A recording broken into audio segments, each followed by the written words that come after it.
The failure of the O'Farrell government to match federal funding for the Pacific Highway upgrade in yesterday's budget has drawn a hostile response on the North Coast. The state government says it will contribute just 20% of the estimated $7 billion project. It's the region's single biggest issue, and yet no political party seems able to deliver. When the federal government allocated $3.5 billion in its budget this year, it seemed like at last the job would get done and we'd see an end to carnage like this. All that was needed was a match in funding in yesterday's state budget. But the best the O'Farrell government could come up with was 20% of the cost.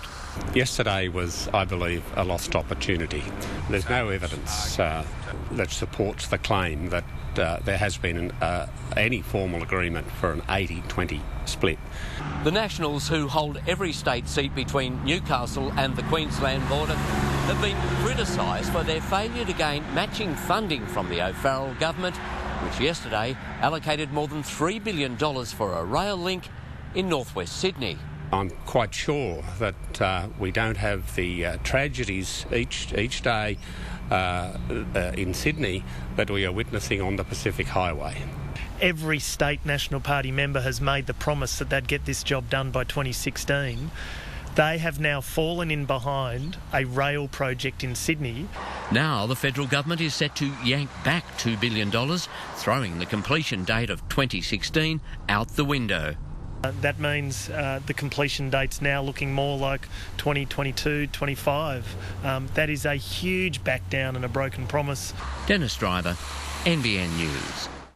Meanwhile, the budget revealed a new nursing and aged care training facility is set to be delivered at Taree's TAFE campus.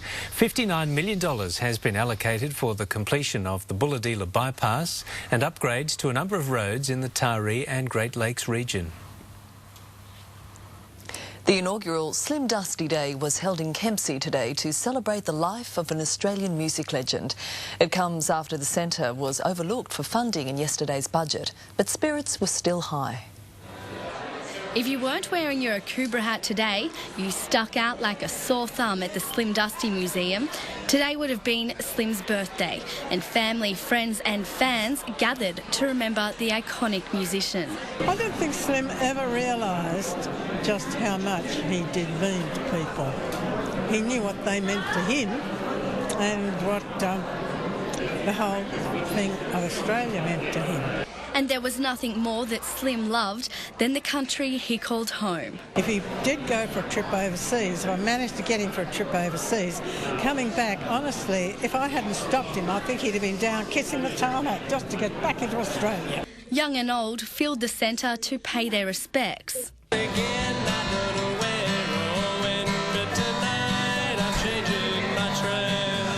The Slim Dusty Centre yesterday missed out on vital funds in the budget after applying for a $1.35 million grant. Very traumatic blow. We were bitterly disappointed. However, we did get ourselves up and dust ourselves off and keep going. But that hasn't stopped fans from travelling far and wide to celebrate the music legend. We've even had a couple who heard about it on a radio station in Melbourne, and they've driven up today just to come along. Rochelle Widdowson, NBN News. The addition of 4 new trucks to the Greater Taree Rural Fire Service is set to improve the safety and efficiency of firefighters. The latest model boasts more features, including a halo spray system to protect the crew. Safer and more practical is how these new fire trucks are being described. A fleet of 4 has just arrived in Taree to be distributed to rural fire service bases across the region. There's been a number of enhancements to the trucks in pumping capability, safety.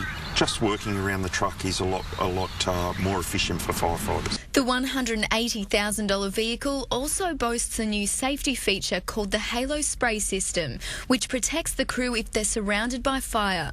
It was developed by the CSIRO and a number of other fire agencies around Australia.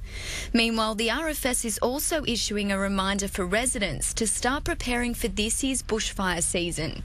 While it's still a few months away, officials say winter is not the time to become complacent. We are leading into the bushfire season, which will start around September, October for us. So it's important for people to get their bushfire survival plans done and ensure their properties are prepared for the coming fire season. Renee Feder, NBN News. North Coast trawler operators say they're fed up with waiting for the state government to finalise its report on dredging the Ballina Bar. Recent wild weather has worsened the condition of the river mouth, making it difficult for fishermen to operate.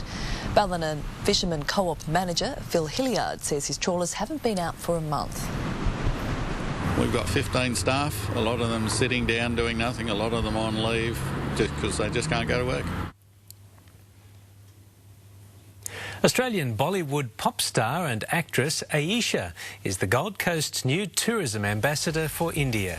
The sultry star, who uses the city in her video clips, says she wants to tell the world about her love affair with the Gold Coast. It is amazing. Go to the Gold Coast, then die. I want them to see Australia and think about Gold Coast and come here as their next preferred destination. Mayor Tom Tate appointed the star not only to attract the lucrative Indian travel market, but also investors.